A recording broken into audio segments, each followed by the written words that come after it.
Y sepa, querido regidor, que estar conmigo no versa sobre dejarse inmortalizar en un tendido o sentarse en el centro de una mesa en un coloquio. Estar conmigo es legislar para proteger mis derechos como aficionado y depositario de una herencia cultural y artística.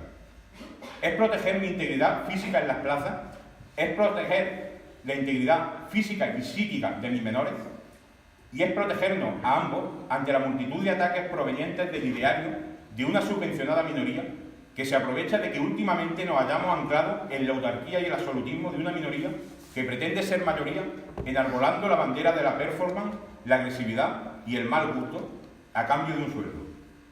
Le pido ayuda para preservar mis preferencias, que siempre han sido desinteresadas, posicionándose ante esa jauría indolente que campa violentamente a su ancha por el mero hecho de haber convertido la protesta en una profesión. Profesión que han obtenido, en parte, debido a la cantidad de ayudas que ustedes están destinando a su bolsillo. Estar conmigo es repercutir económicamente del mismo modo que lo hacen con otras actividades culturales que dominan en sus partidas, a pesar de no aglutinar ni una ínfima porción de trascendencia que la que aglutina el mundo taurino. Querido gobernante, ciñámonos a Úbeda, por poner un ejemplo. ¿Sabría decirme qué espectáculo cultural reúne más gente que un espectáculo taurino?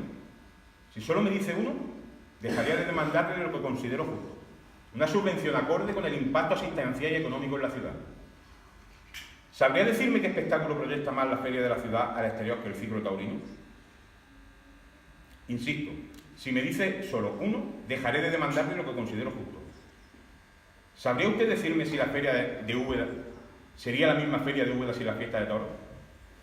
¿Sabría usted decirme por qué no ha tenido la delicadeza de anunciar este acto que históricamente es el pistoletazo de salida de la feria ubetense en su programa oficial de actos, tal y como se venía haciendo en años anteriores?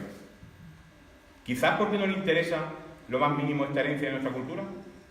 Quizás porque comercialmente no interesa rendir pago a los taurinos. No me extiendo más, querido regidor. Solo le pido un favor. Si de verdad me apoya, no palme en mi espalda, que no lo necesito. Lo que necesito es fomentar la vida taurina en su gozo, por su gozo y a través de su gozo.